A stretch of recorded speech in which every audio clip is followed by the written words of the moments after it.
Fala galera que acompanha a Criatória do Salgado. Bom pessoal, hoje percebi que esse galo aqui tá roncando. Eu já vi já com uma medicação nele aqui, injetado. Que galo roncando, identificou. Algum remédio, não deixa gravar muito não, que é perigoso. Perigoso demais. Muitas das vezes o galo fica roncando por causa disso aqui, ó. Você não vai parar. Essa sujeira que fica na caneca do animal, botar comida em cima. Se você tá com pressa, bota comida em cima disso aí.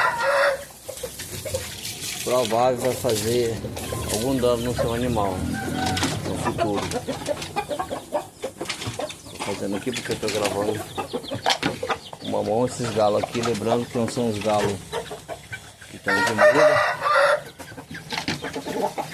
E galo que está de muda sempre te dá uma alimentação diferente.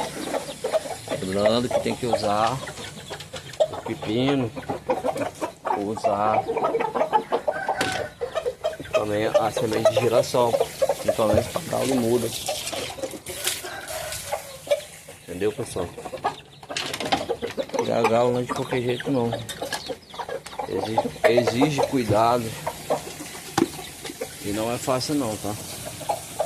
Então esse aqui é o vídeo de hoje, tá, pessoal? Um pouco apressado. Vou comer aqui pra ele. O remédio que eu usei nele aqui, ele tava roncando, tá roncando. É o Ruflin, tá? Aqui é mais conhecido como Ruflin do Zazar. Então é isso aí, beleza? Se inscreve aí, quem puder comentar, comente também. Sei que foi um vídeo rápido, meio desorganizado, mas é o que deu para fazer hoje, beleza, pessoal? É nóis.